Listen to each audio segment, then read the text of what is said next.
Programa Cidadania Legal, um programa da comunidade. A apresentação Roberto Moraes.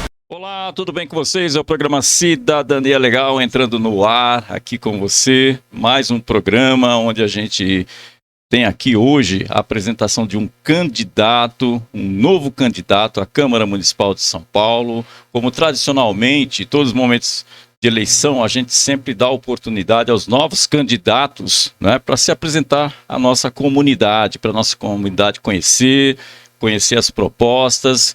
Por isso a gente traz aqui, né?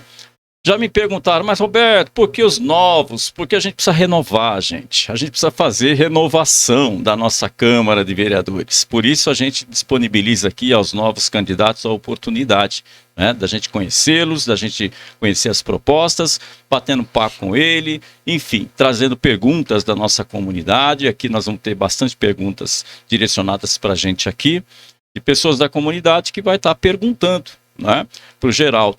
E é nesse sentido que a gente traz o Geraldo aqui no nosso programa. Vocês já estão vendo ele aí, não é? É isso aí. O programa Cidadania Legal tem esta questão que julga muito importante, que é trazer informação para a nossa comunidade das periferias, informação para estar acompanhando, estar bem ativas aí no seu dia a dia, tudo aquilo que tem a ver, os temas, não é? Que tem a ver com a sua vida, que tem a ver com todos nós, principalmente nós que somos menos favorecidos, e dependemos de ter candidatos dentro da nossa Câmara Municipal. É com esse objetivo que a gente faz o nosso programa aqui. Programa Cidadania Legal com você. Muito bem, Geraldo, tudo bem com você? Tudo ótimo, Roberto. Beleza? Beleza. E aí, disposto? Super disposto. Super disposto? Sim. Então, a gente tem aqui bastante perguntas para o Geraldo, a gente tem áudios da comunidade e a gente também fala para você que depois, você assistindo a nossa entrevista aqui, você poderá também fazer, né, comentários aí abaixo do nosso vídeo, no YouTube, você pode fazer os comentários, no Facebook também. Coloca lá, o Geraldo vai estar acompanhando e depois responde para vocês, tá bom? Então, é isso que a gente quer oportunizar, que a nossa comunidade também aprenda a exercer o direito de cidadania, aprenda como lidar com um candidato quando vai no seu bairro, te procurar para você dar o voto, né? Para você saber um pouquinho das perguntas, como elas deverão ser elaboradas, como você deve fazer com o candidato que vai no seu bairro, fazendo com que você tenha um pouquinho mais de conhecimento e saiba ser bastante críticos na seleção que você vai fazer. Porque dependendo de você, é que a Câmara de Vereadores terá lá os seus representantes, né? E você participando, cobrando, você estará fazendo o seu papel no cumprimento da cidadania. Muito bem, Geraldo, o programa Cidadania Legal aqui, todos nós sabemos, gente, todos nós sabemos aí, sentimos na pele os efeitos do crescimento urbano desordenado pelo qual São Paulo passa e continua passando, né? Além de ter passado também. Numa cidade com mais de 11 milhões de habitantes espalhados por um território de 1.500 quilômetros quadrados, 96 distritos e 32 subprefeituras. Temos que nos perguntar por que existe tanta carência na cidade mais rica do Brasil. Você sabe? Pois é. Temos que nos perguntar como pode o município, com um PIB anual de 830 bilhões de reais, menos de 9% do PIB do Brasil, ter 800 mil pessoas vivendo em extrema pobreza. O que explica isso? E mais de 80 mil pessoas em situação de rua. Não é isso, gente? Pois é. É carência de comida, de emprego, de saúde, de transporte, de segurança. Não é tudo isso que a gente sente na nossa periferia, quando você vai numa unidade básica de saúde e vê que você fica lá para ser atendido até 12 horas, em cerca de 12 horas, numa UBS, ou numa AMA, ou no hospital, quando tem médico, não tem, tudo isso a gente vive. E cadê os nossos vereadores, cadê os prefeitos nisso? Por isso da importância da gente hoje conversar com o Geraldo, que é candidato à Câmara Municipal de São Paulo como vereador, e também com a bancada. Ele tem uma bancada aqui, né, a bancada periférica que vai assistenciar, dar uma ajuda também no cumprimento do mandato. E assim nós começamos o nosso programa de hoje. Muito bem, Geraldo, hoje nós temos aqui, né, muitas informações também para dar aqui para a nossa comunidade e temos perguntas. Então, para começar aqui o nosso programa de hoje, eu pergunto quem é o Geraldo. Geraldo é um cidadão que mora na periferia de São Paulo. Eu moro na região do Embu-Mirim há 30 anos. Cheguei em São Paulo no dia 11 de maio de 1994. Estou morando lá no fundão do Embu-Mirim, no Jardim Veracruz, esses 30 anos, desde que cheguei aqui em São Paulo. Fui cobrador e motorista de ônibus até 2003 e depois fui demitido do sistema por questões políticas e aí me envolvi nos movimentos sociais. Depois me tornei assistente parlamentar, tenho feito um trabalho aqui nesse território e nas periferias da cidade, no sentido de buscar a melhoria de qualidade de vida para as pessoas que vivem principalmente nesses bolsões de exclusão de política pública. E estamos aqui. Agora somos candidato a vereador e estamos trabalhando, rodando a cidade toda, conhecendo a sua realidade, conhecendo as lideranças, conhecendo as regiões e as suas especificidades. E estamos aqui hoje como candidato para falar para o seu público, Roberto. Muito bem, Geraldo. Nós temos aqui recebido algumas perguntas, né, que a gente vai passar para você. Agora, o Geraldo também, ele tem a bancada periférica. O que é a bancada periférica, Geraldo? Roberto, a bancada periférica é um grupo de lideranças, né? Eu sou o líder dessa bancada. Nós resolvemos lideranças de várias regiões da cidade, né? Da zona norte, da zona noroeste, da zona leste, da cidade de Ademar, do Campo Limpo, do Butantã, do Capão Redondo e do Embu-Mirim. Nós resolvemos nos unir e lançar uma candidatura a vereador de São Paulo. Por quê? Porque essas lideranças têm uma vasta experiência, né, em vários setores, por toda a cidade, e tem também pessoas ligadas a movimentos de saúde, assim como eu, por exemplo, que sou conselheiro de saúde em vários equipamentos, que vai desde a atenção básica, que é o posto de saúde, passando pelas especialidades, pelas redes de urgência e emergência, chegando na rede hospitalar.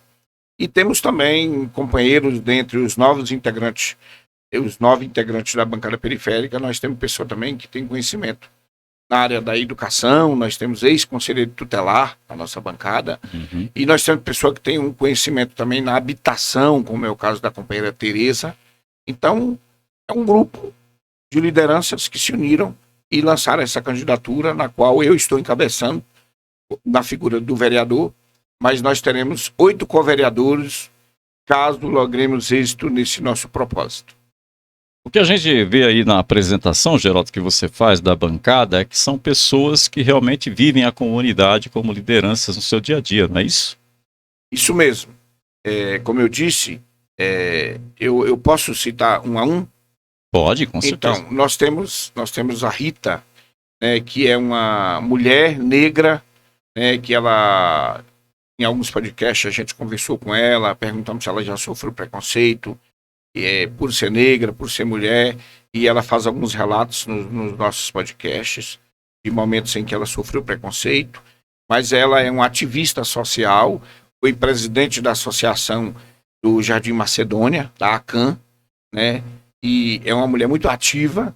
Ela será a nossa co-vereadora no distrito do Capão Redondo. Nós temos a companheira Tereza, né? É uma pessoa que tem uma grande experiência na área de habitação, luta muito para que as pessoas tenham garantido o seu direito de morar, que é uma garantia constitucional. Então a Tereza tem bastante expertise nessa área. Nós temos a Sandra, que foi conselheira tutelar, é presidente da associação da Vila Prel, né, no Campo Limpo.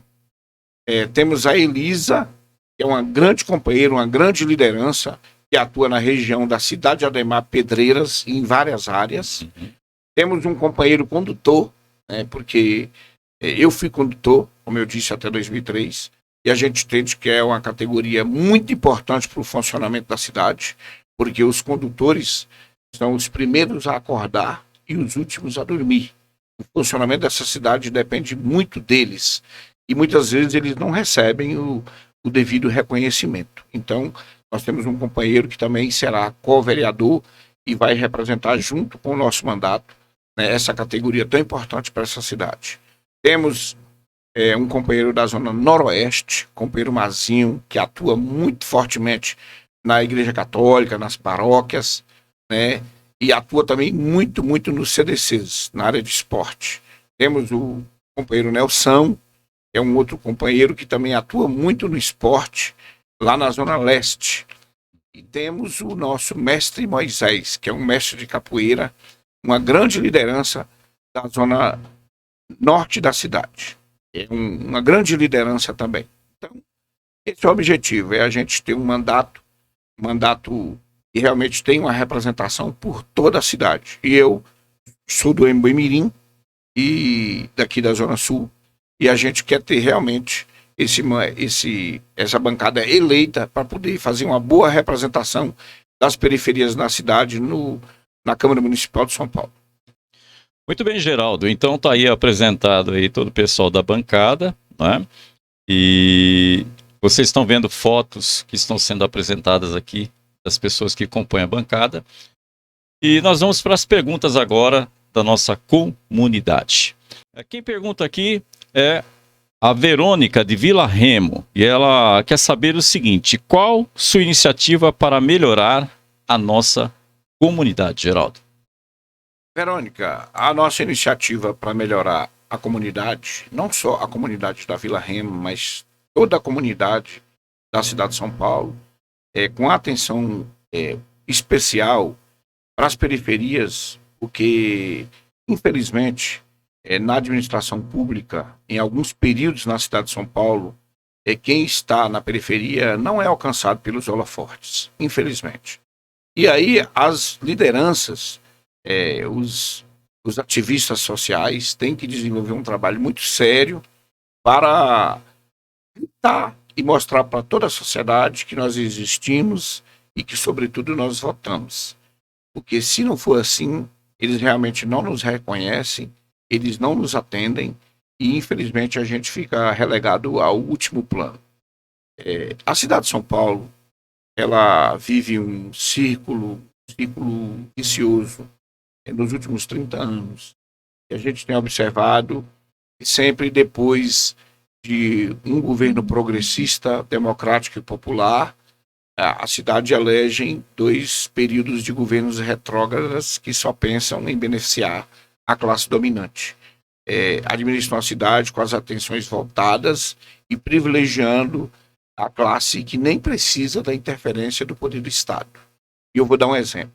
Foi assim depois da Erundina, Maluf e Pita. Depois da Marta Suplicy, Serra Kassab. Depois do Fernando Haddad, Dória, Bruno Covas. E agora estamos aí nas mãos do Ricardo Nunes. Uma administração descomprometida com as periferias da cidade. Um prefeito que só pensa em beneficiar aqueles que não precisam. Você pode ver aí, por exemplo, ele preza e recapeia avenidas, preocupado com a sua visão eleitoreira, casuística, e não preocupado com a situação daqueles que realmente precisam andar pela cidade, precisa trafegar pelos bairros, porque a gente vê fresagem e recape de avenidas onde a malha viária ainda estava perfeitamente saudável, em detrimento das comunidades onde as pessoas não conseguem andar, não conseguem ir no posto de saúde, não conseguem ir na escola, nem no mercado da esquina, por tanto buraco que existe. Então, o que a gente precisa fazer é conscientizar a comunidade de que é preciso mudar. O povo precisa tomar consciência política, precisa participar de ação e precisa se organizar em grupos, porque só conquista quem está organizado. E aí, a Vila Remo tem que realmente se organizar em grupos, em associações de moradores, em clubes de serviços, para poder mostrar que vocês existem. Mas não só vocês, toda a comunidade paulistana tem que se organizar para poder denunciar os desmandos do governo e exigir providência e exigir que existam investimentos em políticas públicas para melhorar a nossa qualidade de vida. Muito bem, Geraldo, nós vamos ouvir aqui, temos aqui uma pergunta do Márcio, que é da barragem, e ele fez uma pergunta para você, gostaria de ouvir a sua resposta. Vamos aqui. Rádio TV Mister Web então, com você. Eu me chamo Antônio Marciano Alves da Silva, sou morador da região do Barragem, né? E a pergunta que eu tenho a ele aí, ao seu Geraldo, o que ele pode trazer em questão de melhoria à saúde, à educação, à infraestrutura da nossa comunidade aqui, porque todo ano tem eleição, toda a questão do ano eleitoral aí, quando vai ter eleição, eles vêm, pedem nosso voto, promete e no final de tudo aí não cumprem o que eles prometem. Eles somem. E a gente fica aqui, né, à mercê, fica abandonado, né, questão das nossas ruas, questão, né, da infraestrutura no geral aí, né, educação, saúde. Então, né, fica a minha pergunta aqui a ele aí, o que ele pode trazer de benefícios para nós aqui da região do Barragem. Uma comunidade carente e muito afastada né, que aqui já é extremo sul, perto de aldeia, tudo isso daí, entendeu? Então a gente precisa, a minha pergunta que fica para ele é essa. Muito bem, Geraldo, tá aí a pergunta do Márcio, da barragem, e só dizer o seguinte, que lá na barragem o povo é desprovido de políticas públicas e ficam a toda sorte, não tem governo lá, lamentavelmente. Então tá aí uma pergunta lá do morador da barragem e espera aí na figura do Geraldo enquanto vereador, o que ele pode propor para tentar mudar a situação que o pessoal da barragem se encontra hoje. Bom, a minha primeira proposta para mudar essa realidade, da falta de investimento, do descaso do poder público para com vocês, é que a comunidade se conscientize e que nesse próximo período, 6 de outubro, eleja uma administração que seja democrática e popular. É o que não acontece hoje. Nós temos que ter uma gestão participativa, que ouça o povo e que dê a devida atenção para o povo e que faça os investimentos que a população precisa para ter uma melhor qualidade de vida. Então, eu acho que isso é basilar. Se não mudar essa gestão, se porventura esse prefeito que aí está for reeleito, já eram as esperanças, porque nós temos, a nossa democracia tem um princípio básico, é que prevaleça a opinião das maiorias, então quem ganha governa, mas incorporando as minorias. Então o que a gente percebe é que isso não acontece. Infelizmente, nós temos um governo que ele não foi eleito, porque quem foi eleito foi o Bruno Covas, mas infelizmente houve uma fatalidade, o Bruno Covas foi a óbito com menos de 6 meses de governo e o Ricardo Nunes assumiu a prefeitura. Como o Ricardo Nunes administra a cidade com as atenções voltadas para os seus interesses pessoais, familiar e de seus grupos de amigos, então ele simplesmente exclui as pessoas que vivem nesses locais como na barragem, aqui no fundão do Iboimirim, no fundão da Zona Norte, no fundão da Zona Noroeste, no fundão da Leste. Por quê? Porque ele trata o cidadão de acordo com o CEP, onde a pessoa vive. Nós vivemos, por exemplo, e nós denunciamos isso, inclusive tem vídeo aí nas nossas redes, ele, por exemplo, só para ilustrar, num dado momento ele fresou e recapeou a Avenida M. Boimirim até a altura da Baronesa, e deixou da Baronesa até a divisa de Itapecerica sem recape. Um monte de buraco. Ou seja, ele acha que só quem merece andar numa malha viária nova, embora esse asfalto novo dele também, a gente está chamando de asfalto sorrisal, porque na primeira chuva ele se dissolve, ele só faz o investimento onde ele acha interessante para ele. Então, o que nós vamos propor como vereador é, independente de quem governe, é que as atenções têm que ser voltadas principalmente e prioritariamente para aqueles que mais precisam. E quem precisa mais é quem está nas periferias da cidade, quem está nas franjas. Então, o que vocês podem esperar de mim, enquanto vereador, é uma atuação firme no sentido de buscar investimento público para essas áreas mais carentes, em qualquer lugar da cidade. Muito bem, é o programa Cidadania Legal aqui, entrevistando o Geraldo, batendo papo com o Geraldo aqui. E eu tenho uma pergunta aqui do Well Black de Tucuruvi. Ele gostaria de saber do candidato o porquê as leis de incentivos culturais têm essa demora em contemplar os artistas. Segundo essa verba, vem da prefeitura. E por que tanta demora? Não é? E eu vou emendar isso numa outra questão, de uma outra pergunta que está mais ou menos ali também sintonizado, que ela fala assim, a Silene do Guarapiranga. Silene coloca assim, a prefeitura tem abandonado as casas de cultura, espaço onde vários profissionais periféricos poderiam atuar e pessoas pobres, menos favorecidas, teriam acesso à cultura que para nós hoje é inacessível, não é? Como peças de teatro, saraus e apresentações musicais, dentre outras. A intenção claramente é terceirizar e com isso restringir o acesso. Gostaria de saber do candidato Geraldo, quais medidas ele considera necessárias para impedir esse processo de sucateamento das casas de culturas. Precisamos, depois de eleito, e tivermos revestido pelo poder do voto, né, elaborar novas leis que realmente possa favorecer aos artistas. Porque o que a gente percebe, como eu já falei, é que a periferia produz muita cultura, mas não tem nenhuma valorização. Imagina vocês que nos períodos da virada cultural, a prefeitura faz contratos milionários com artistas de renome e oferecem cachês absurdo, absolutamente irrisórios para as pessoas que produzem cultura na periferia da cidade. Seja a cultura hip hop, seja o pessoal do samba, do forró, o pessoal do teatro, em todas as áreas.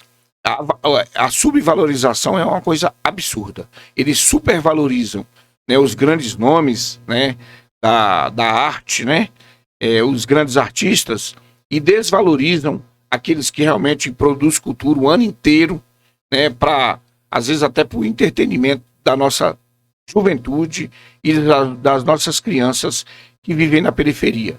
Com relação aos espaços das casas de cultura estarem sendo sucateadas, infelizmente, a cidade reflete o pensamento de quem governa. E, infelizmente, a visão desse prefeito que aí está é essa, é de não investir nesses equipamentos, principalmente aqueles que estão, os poucos que estão na periferia da cidade. Porque os que estão nas áreas mais nobres recebem investimentos. Agora, aqueles que estão nas regiões mais periféricas não recebem nenhum investimento, o sucateamento é total e absoluto, e de vez em quando recebe um investimento fruto de emendas de alguns parlamentares que reconhecem e conhecem a necessidade de investir na cultura. Mas isso pode mudar, depende da visão que as pessoas tiverem e do voto que as pessoas darem no dia 6 de outubro. No plano de governo do Guilherme Boulos, tem muitas propostas boas para a cultura da cidade de São Paulo. E nós, como legislador, como vereador, nós vamos debruçar sobre essas propostas e vamos melhorá-las. E vamos ouvir a sociedade. Vamos ouvir as pessoas que têm envolvimento na cultura. Porque vocês têm o conhecimento, têm expertise e podem trabalhar junto com a gente para melhorar aquilo que já está proposto. Muito bem, o programa Cidadania Legal com você entrevistando aqui, né, o candidato Geraldo. e a bancada periférica. Geraldo, inclusive você falou na questão aí da proposta de bolos, a Rádio Mister Web está soltando alguns áudios do programa de governo de bolos para nossa comunidade ter conhecimento, né? A gente está apresentando por temas. A cada momento a gente grava aqui um tema e manda para a comunidade. Nós vamos fazer isso em vários momentos. Isso é Por quê? importante. Porque nós vamos falar sobre a questão de todas as áreas que está colocada, elencadas aí na proposta de governo de Bolos e Mata. E você vai ficar conhecendo. Eu só quero que vocês acompanhem isso. A gente faz um podcast de áudio, né? E libera para a nossa comunidade através do nosso site da Rádio Mister Web, para que você possa estar conhecendo, porque muitas vezes vê uma proposta de governo do candidato, o único que está apresentando proposta de governo que a gente sabe aqui é o Boulos, e o resto, Geraldo, não tem, né? Não tem proposta. E aí? É que o prefeito que já está aí, a gente já sabe que não tem proposta nenhuma, né? Então, e os só demais sucatear tudo. não apresentam nada, né? Essa é a grande questão, pelo menos a gente não conhece. Bom, vamos lá, mais um áudio aqui do Santinho, aqui do Jardim Ângela. Vamos lá, ele direcionou aqui uma pergunta. Minha pergunta é para os vereadores, os futuros vereadores da nossa cidade aqui de São Paulo. Quais são as propostas que vocês têm com relação às casas de cultura e aos espaços de cultura? E quais também são as propostas de vocês com relação a tudo que envolve ao desenvolvimento dos institutos federais que estão sendo construídos aqui na nossa região, ou que futuramente serão construídos aqui na nossa região? Se vocês têm mais alguma proposta para agregar a esses equipamentos que virão aí para nossa região. Muito bem, Santinho fez a pergunta para o Geraldo aqui. Geraldo. Com relação às casas de cultura, nós já falamos um pouco aqui.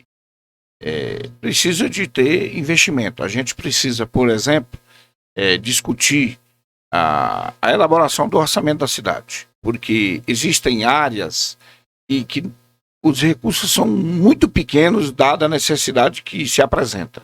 E a cultura é um desses casos. Então a gente tem que rever, né, o orçamento da cidade para poder ter mais recursos para investir em cultura. Por exemplo, na questão da Secretaria do Verde, e outras secretarias que a gente vê que os recursos são muito pequenos e que acabam não conseguindo fazer um trabalho sério, um trabalho que atenda uma população tão diversa como é a população da cidade de São Paulo. Como o Roberto colocou aqui, a cidade de São Paulo tem mais de 11 milhões de habitantes, quase 12, e os recursos são vultosos, né? Tem bastante recurso, mas eu acho que eles estão mal dimensionados, mal distribuídos, e é preciso ter mais investimento na cultura. E se tiver mais recurso no orçamento, certamente as casas de cultura vão receber investimento tanto na questão da estrutura física, quanto na questão de recursos para poder ser disponibilizado para pagamento, para convênios com os artistas que ali se apresentam. E projetos com a juventude, com as crianças, isso é extremamente necessário. Com relação ao Instituto Federal, é um projeto que foi aprovado aí pelo governo Lula, né? Teremos 12 institutos federais no estado de São Paulo e 2 na cidade de São Paulo, um aqui no Jardim Ângela, outro na cidade de Tiradentes. Inclusive o presidente Lula esteve aqui para anunciar isso.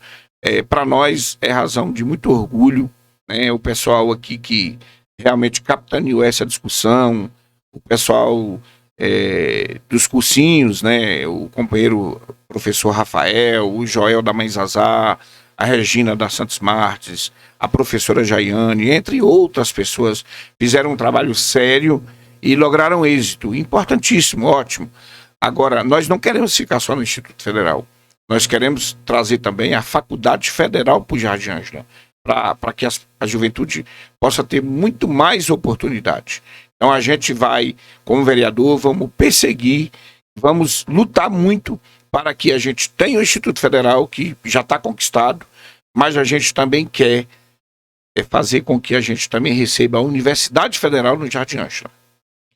Muito bem, nós temos uma pergunta aqui do José Carlos do Jardim São Luís. Ele pergunta quanto à questão da área da saúde. Os atendimentos nas UBS, UPAs e hospitais de Campo Limpo e Embu-Mirim superlotados e demora nos atendimentos, chegando até 12 horas de espera. E aí, candidato?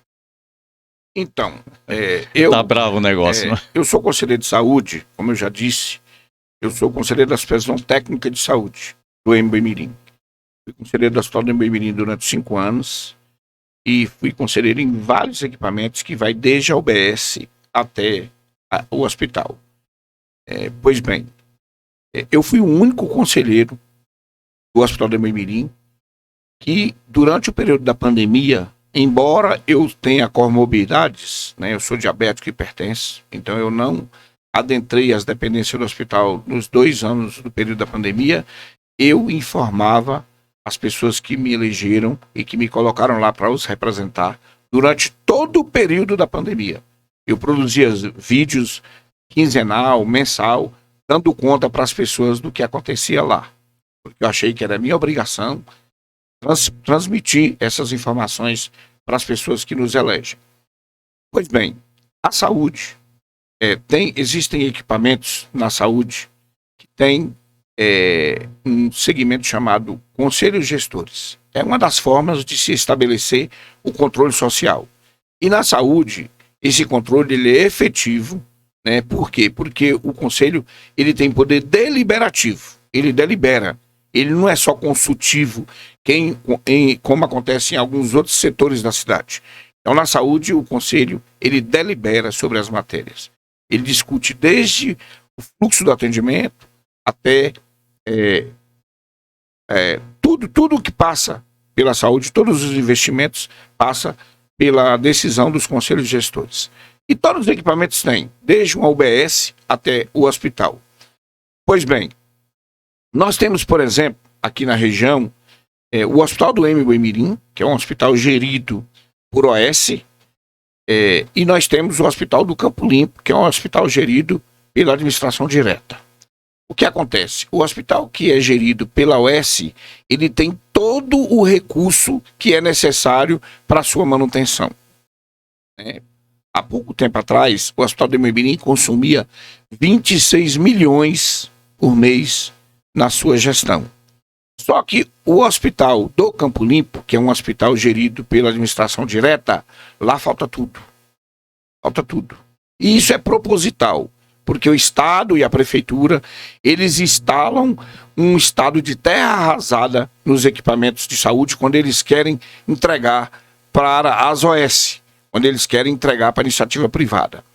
E eu, particularmente, eu não sou contra a administração por OS, porque se tiver um controle social efetivo, funciona. Agora, em grande parte da cidade, não existe esse controle social efetivo. E aí, não funciona. Mas o que acontece, por exemplo, no Hospital do Campo Limpo? Lá faltam 900 profissionais, dos quais 100 médicos. Então, como que esse hospital vai prestar um atendimento humanizado se faltam 900 profissionais no seu quadro de profissional? Não tem como. Aí, o fato do Hospital do Campo Limpo receber investimento a menor onera o Hospital do Embu-Mirim também. E aí o Hospital do Embu-Mirim, às vezes, funciona um pouco melhor, porque tem recurso, porque é OS, né? E quem teve o interesse de colocar a OS lá tem os seus interesses atendidos, mas, infelizmente, por faltar naqueles equipamentos que são geridos pelo município, por faltar os devidos investimentos lá, acabam honorando toda a rede. Mas, infelizmente, a insensibilidade do prefeito e do secretário municipal faz a população viver essa situação. Tem uma outra situação ainda mais grave, que é a situação das especialidades. As filas são enormes. Sem falar nas filas das cirurgias eletivas. As filas são quilométricas, gente. É um absurdo. E aí, por exemplo, na questão das especialidades, as pessoas que sofrem um infarto, um derrame, sofre um acidente automobilístico, um acidente de moto, precisa de um neuro e não tem na rede. porque o prefeito não contrata. Por exemplo, a pessoa que tem uma suspeita de ter um câncer, a lei estabelece que o Estado tem 30 dias para fechar o diagnóstico, para a pessoa procurar o devido tratamento. Isso demora até 1 ano. Quando a pessoa é diagnosticada, quando o diagnóstico é fechado, a pessoa já evoluiu para o óbito, já está perto da morte. Então, isso precisa mudar. Nós precisamos ter um prefeito que tenha sensibilidade para lidar com essas situações, mas também precisamos ter vereadores na Câmara que ocupem a tribuna e que denunciem isso. Não precisa ser assim. Os nossos legisladores têm que ocupar a tribuna e denunciar essas situações. Isso não pode continuar. Muito bem, programa Cidadania Legal com você, apresentando aqui o Geraldo, que é candidato a vereador pela Câmara Municipal de São Paulo, não é? Onde os nossos ouvintes, nossos seguidores aqui fazem as perguntas para o candidato. E nós temos aqui mais uma pergunta que foi dirigida para a gente. Vamos ouvir aqui através de áudio. Boa noite, Roberto. Boa noite, Geraldo. Boa noite, ouvintes da Rádio TV Mister Web. Prazer novamente estar aqui. Eu sou o Rafael, sou aqui do Fundão, professor da rede municipal. Gostaria de fazer uma pergunta para o Geraldo, né? Primeiro, parabenizá-lo pela coragem de ser candidato numa disputa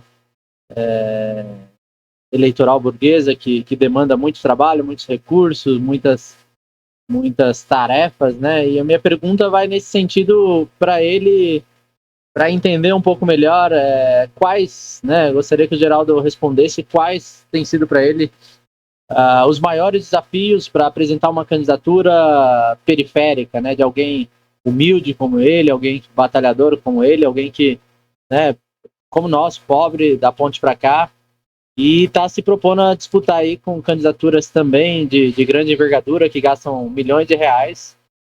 Então, gostaria de entender e perguntar para ele quais têm sido os maiores desafios para uma candidatura periférica, com esse caráter de ser da classe trabalhadora. Tá aí, Rafael, aqui do Boimirim. Geraldo. Rafael, os desafios são inúmeros e as dificuldades são muito grandes. Mas nós não podemos nos acovardar.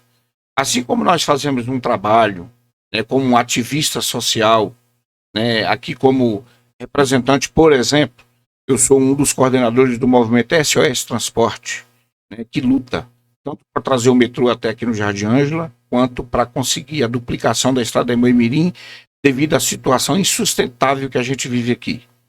Sou o coordenador do Movimento Popular de Saúde, que agrega 52 conselheiros de saúde que estão em 31 unidades do território, né? E somos também coordenador do Fórum do Fundão, que é um fórum que agrega as lideranças que atuam no trecho compreendido que a gente chama carinhosamente de Fundão, que é da Padaria Menininha até a divisa de Itapecerica. Então, a gente já faz um trabalho muito sério ao longo de muitos anos. Só que nós entendemos que nós temos que nos organizar e enfrentar as mazelas do governo. Nós temos que ter outras instâncias para denunciar os maus feitos e para propor implementação e implantação de políticas públicas que nos atenda, principalmente a gente que vive nesses bolsões de exclusão. Então, as dificuldades são inúmeras, mas isso só nos encoraja e nos dá cada vez mais coragem para fazer a luta e de buscar um resultado que realmente nos coloque na Câmara Municipal para representar essa população que vive aqui, porque nós também vivemos aqui.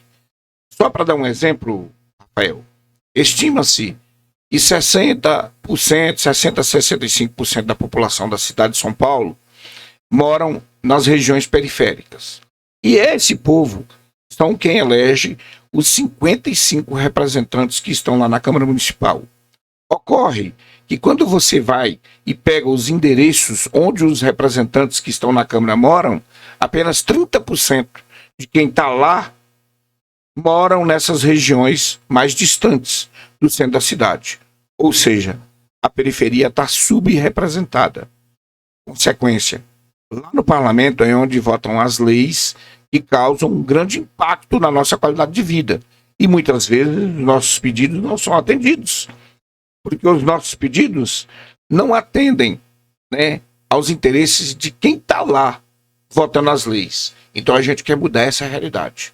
Por isso que a gente resolveu enfrentar essas dificuldades, transpor esses obstáculos e ser representante do nosso povo, porque nós somos legítimos. Nós vivemos aqui diuturnamente. Nós estamos aqui junto com o povo, vivendo os problemas do povo. Então ninguém tem mais legitimidade para estar no parlamento e votar leis que vai interferir e impactar na qualidade de vida de quem vive na periferia do que quem vive aqui. Por isso, nós temos ânimo e estamos nessa empreitada, nessa disputa. Muito bem, o programa Cidadania Legal aqui com você, não é? Nós temos mais uma pergunta aqui do Luiz Antônio Jardim Ângela. Ele pergunta: quando vai sair a duplicação da estrada do Emboimirim, que só está na placa há 2 anos, já fez até aniversário? Não tem desapropriações, não é? Não tem nada acontecendo. Qual será a sua providência se eleito? Eu vou aproveitar a carona aqui para emendar uma outra pergunta da Cida Lopes, do Jardim Capela. Quando vai sair o metrô do Jardim Ângela? Essas são as perguntas que estão sendo dirigidas para o Geraldo aqui. Pois bem, eu estou aqui nessa entrevista como candidato a vereador da cidade de São Paulo. Meu nome é Geraldo, da bancada periférica, meu número é 13700. Mas eu também sou representante do grupo que luta por mobilidade urbana aqui, chama SOS Transporte. Esse grupo luta desde 2009. Em 2010, a Prefeitura de São Paulo resolveu implantar aqui um sistema chamado seccionamento. O que é isso? É pegar as linhas que operam lá no fundão da nossa região, daquelas regiões mais distantes, e seccionar no ponto comercial, no maior ponto comercial do território, que no nosso caso aqui é no Jardim Ângela. Então muitas linhas que saíam dos bairros mais distantes foram todas seccionadas no Jardim Ângela. Ocorre que para se implantar um seccionamento, que nós não somos contra, porque seccionar é você acabar com a sobreposição de linha. São vários veículos trafegando pela mesma via, indo no mesmo sentido. Então nós só até somos favoráveis. Porém, para se implantar um sistema de seccionamento na região, existe uma série de medidas anteriores que o poder público tem que tomar para depois implantar o seccionamento. Que medidas são essas? Construir terminal, né, com grande capacidade para absorver a demanda, construir estações de transferência onde as pessoas consigam fazer o transbordo em condição de segurança e não expostas às condições climáticas, e nada disso foi feito. E aí, quando eles implantaram esse sistema aqui, a gente percebeu que a nossa situação de mobilidade urbana já era insustentável e ficou ainda pior. E aí a gente resolveu, por quê? Porque eles seccionaram as linhas no meio da rua. As pessoas vinham dos bairros mais distantes, chegavam no Jardim Ângela, descia de um veículo para pegar outro. Só que aquele veículo que ele descia ficava ao longo da via. Então as vias que já eram insuficientes ficou ainda mais estreitas e te dificultou ainda mais a nossa situação. Então nós começamos a ir para a rua, começamos a gritar, começamos a fechar a avenida e exigimos providência. E aí foram elaborados projetos de duplicação da Emboimirim e projetos de extensão do metrô até o Jardim Ângela, o que nós temos acompanhado durante todo esse tempo, todos esses anos. Ocorre que tem alguns grupos políticos que se consideram donos da região que se apropriam desses projetos e começa a fazer politicagem, né? Quando é eleição da prefeitura, eles falam, é a prefeitura que vai fazer. Então o nosso prefeito vai ganhar a eleição e vai executar o projeto. Aí passa aquela eleição, não acontece nada. Aí vem a eleição do Estado. Não, agora quem vai fazer é o Estado, é o DR, para eleger o candidato deles. Aí o candidato deles ganha e também nada acontece. Houve uma época que colocaram até 300 plaqueiros aqui na região, dizendo que a duplicação da Emboimirim tinha começado. E não tinha acontecido e não tinha começado nada. E nós fizemos vídeo e denunciamos na rede social que aquilo era um engodo. Falamos, não existia nem licenciamento ambiental e nem projeto executivo da obra. Então nós falamos, gente, isso é engodo, isso é enganação, não tem projeto ambiental, não tem licença ambiental, não tem projeto executivo, não se faz uma obra com projeto funcional, se faz com projeto executivo. Mas a população, com seu pouco conhecimento, mais uma vez caiu no engodo e votou. E eles se elegeram, botaram uma pedra em cima e ficou por isso mesmo. Agora, recentemente, estão dizendo que vão fazer. Mas eu tenho convicção de que quem vai fazer é o Guilherme Boulos. Porque o Guilherme Boulos vai ganhar a eleição e vai fazer. E por que eu tenho certeza que ele vai fazer? Porque em 2009, quando nós criamos o movimento SOS Transporte, nós fomos para a rua gritar que nós existíamos, que nós votávamos e que a nossa situação era insustentável. E o Guilherme Boulos era o coordenador nacional do MTST.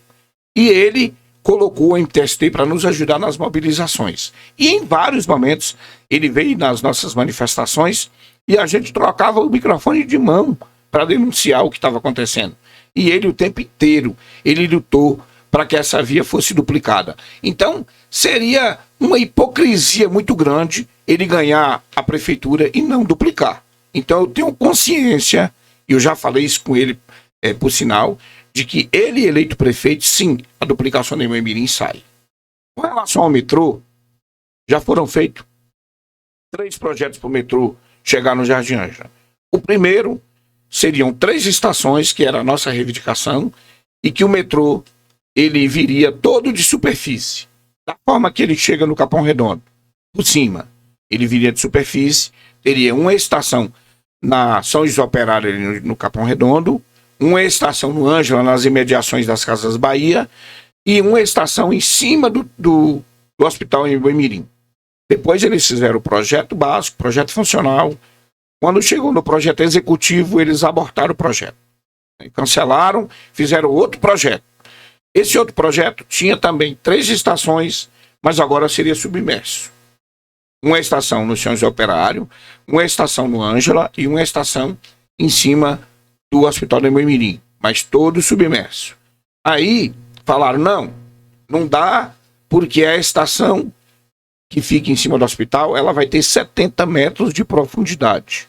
Ela vai consumir 1 bilhão e 200 milhões de reais. Isso há 3 anos atrás. Aí fizeram um terceiro projeto e nos apresentou.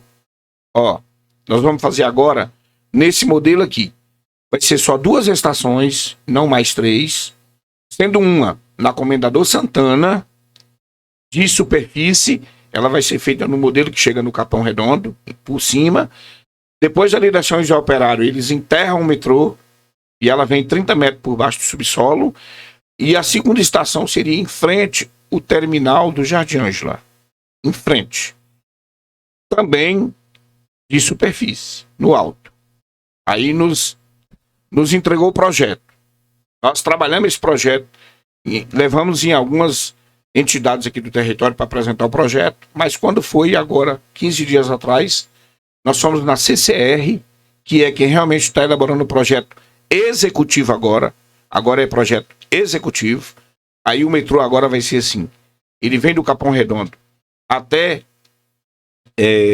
a estação Comendador Santana, ele vem por cima, depois eles enterram ele 30 metros, ali mais ou menos na altura da paróquia São José Operário, e ele chega à estação de frente, o terminal vai ser submersa, o pátio de manobra segue 400 metros para diante, vai estar ali por baixo do terreno que vai ser o Instituto Federal, 400 metros ali para dentro, vai ser o pátio de manobra embaixo, 70 metros abaixo do solo, e vai ter um terminal ali onde hoje é a Praça do Bambuzal.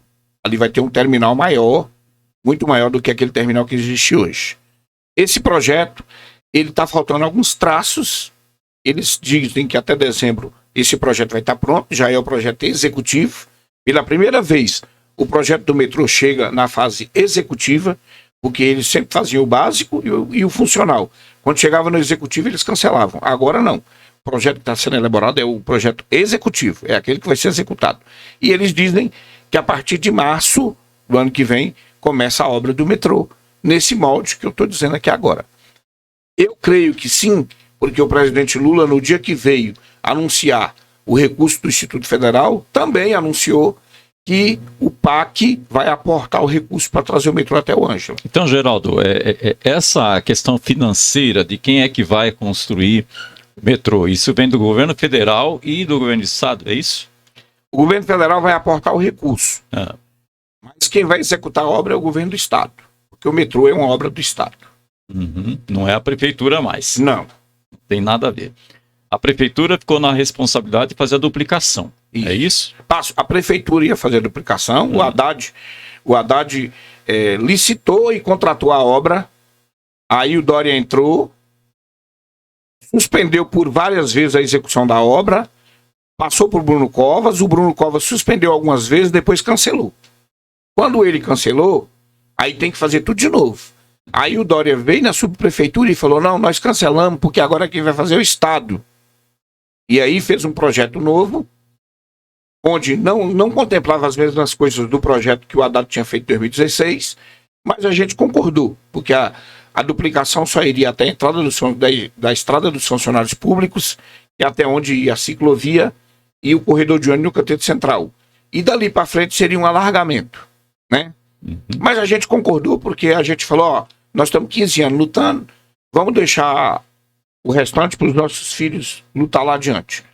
E aí, quando é agora, o Estado não fez, eles devolveram para a prefeitura o projeto, inclusive com o recurso, 330 milhões para fazer a obra, a prefeitura só teria que pagar as desapropriações, e o Ricardo Nunes já está com o dinheiro do Estado, 330 milhões, e, mais uma vez, sentou em cima do projeto e não executou o projeto até ontem. Né? Até ontem ele não executou o projeto. E estando com o projeto e com o dinheiro na mão. Agora, Geraldo, nós já estamos já quase finalizando aqui.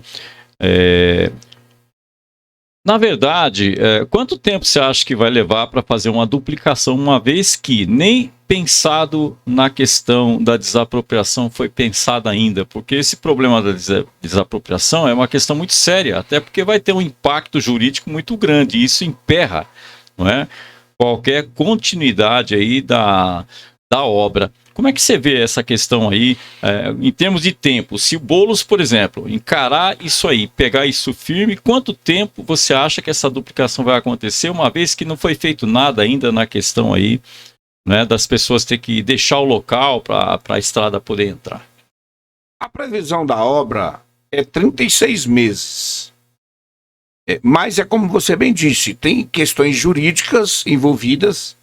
De repente, o cara que vai ser desapropriado pode não concordar e apelar para o judiciário, e aí vai depender do juiz, né?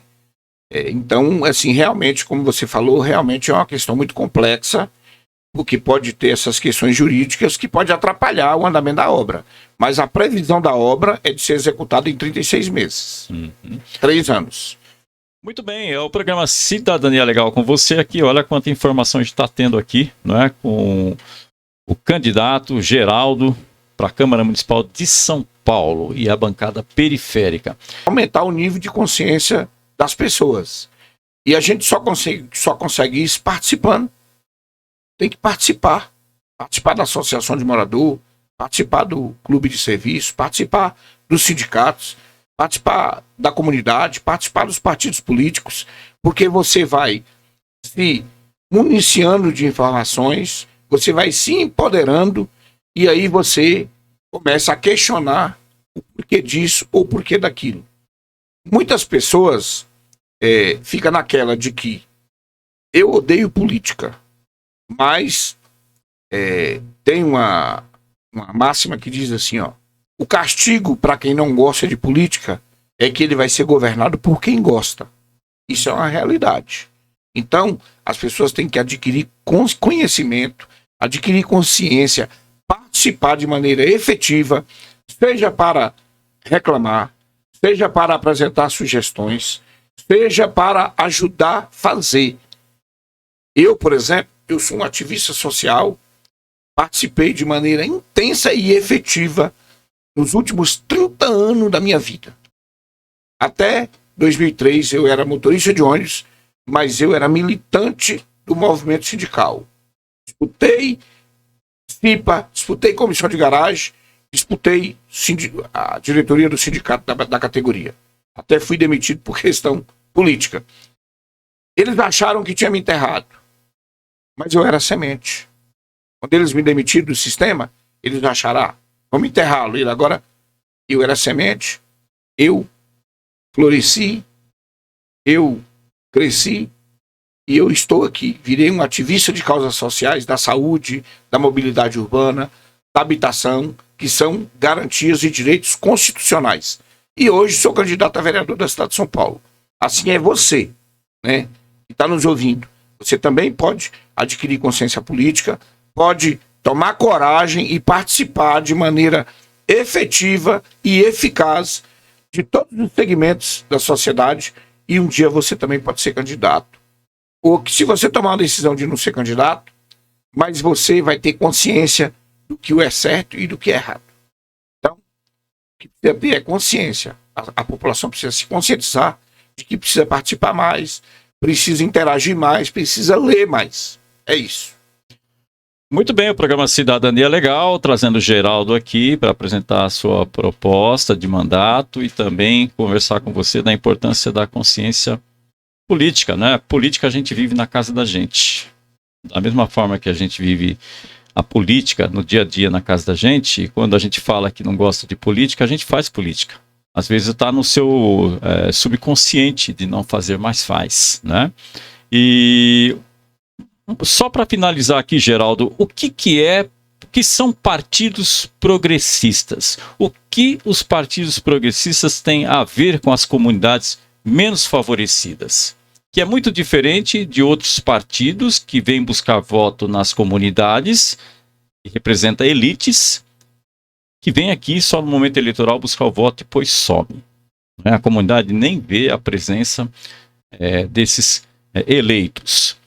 Só para deixar claro para as pessoas, porque a comunidade, muita gente da comunidade, as pessoas não têm essa noção do que é partido, o que são partidos progressistas, e o que esses partidos têm a ver com a vida dela, para as pessoas que moram nas periferias, as pessoas menos favorecidas. Explica um pouquinho rapidamente isso. Partidos progressistas são partidos que, na sua maioria, se não na totalidade, têm representantes que saíram ou que saem do meio do povo. Eu, por exemplo, eu sou do PT, que é um partido progressista, é um partido que pensa em construir política pública para melhorar a vida do povo. A gente tem que trabalhar a política para que as pessoas tenham cada vez mais e melhor qualidade de vida. Política, na acepção da palavra, é você promover o bem das pessoas. E os partidos progressistas praticam e constroem política. Existem partidos que fazem politicagem, que é algo completamente diferente de você fazer política. Como você mesmo disse, política você faz no ambiente familiar, no ambiente de trabalho, em todos os momentos da sua vida. Eu, na minha casa, eu era sempre voto vencido, porque eu sou o único filho homem e tenho 6 irmãs mulheres. Tenho 3, eu estou no meio e depois tenho mais 3. Com a minha mãe, elas construíam a maioria. Então sempre prevalecia a opinião delas. Em casa, sou eu e 2 mulheres. Eu, a minha esposa e a minha filha. Então, quase sempre também eu sou voto vencido. Então, gente, não adianta fugir da política. É a política que define o preço do arroz, do aluguel, do feijão, da carne. Tudo é definido pela política. Então, você tem que fazer política. Se você não quer fazer de uma forma efetiva, mas faça de alguma forma. E, ao meu entendimento, o Partido Progressista é aquele partido que está próximo do povo e constrói projetos que beneficiem a vida do povo e não os seus interesses individuais, os seus interesses empresariais, como a gente vê aí, né, no Congresso Nacional. Nós temos lá 1/3 do Congresso e é composto por Partido Progressista, e nós temos 2/3 de partidos que não são progressistas. E vocês sabem o resultado de tudo isso, né? É reforma trabalhista que precarizou as condições de trabalho e privilegiou os empresários. Reforma da Previdência, que jogou nas desesperanças pessoas de meia idade, que já não tem mais uma expectativa de se aposentar, né? Também a PEC lá da maldade, que se diz, que simplesmente restringiu os investimentos na saúde, na educação e na assistência por 20 anos. Isso foi votado em 2017.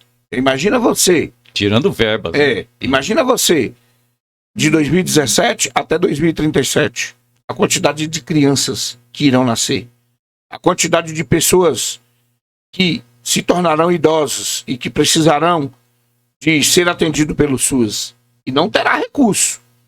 Porque se não for revogado pelo governo Lula, é o que prevalece, porque foi o que o Congresso aprovou. Porque esse Congresso, infelizmente, ele não é progressista. Muito bem, o programa Cidadania Legal, nós já estamos aqui encerrando. Eu gostaria que o Geraldo pudesse fazer as suas considerações finais, não é? Queria agradecer, Roberto, pela oportunidade de estar aqui falando para o seu público, dizer a você que nos ouve que é preciso tomar uma providência. Nós temos como mudar. E essa mudança, ela tem dia e hora. É no dia 6 de outubro desse ano. Vote Geraldo da bancada periférica, 13.700. E para prefeito, vote 50. Guilherme Boulos e Marta Suplicy. Muito obrigado. Muito bem, Geraldo, a gente agradece a sua presença aqui no nosso programa e Rádio TV Mister Web com você. Esperamos aqui ter contribuído, né, para que você possa ter um pensamento mais crítico e melhorar o seu voto. Os candidatos que buscam fazer um trabalho onde você possa mudar o seu padrão de vida, a gente busca apresentá-los aqui no nosso programa. Gente, fiquem com Deus e até o próximo programa, se Deus quiser. Tchau, tchau. Tchau, tchau, Geraldo. Tchau. Até mais. Rádio TV Mister Web com você. 24 horas no ar. A sua rádio na internet. As melhores estão na Mister.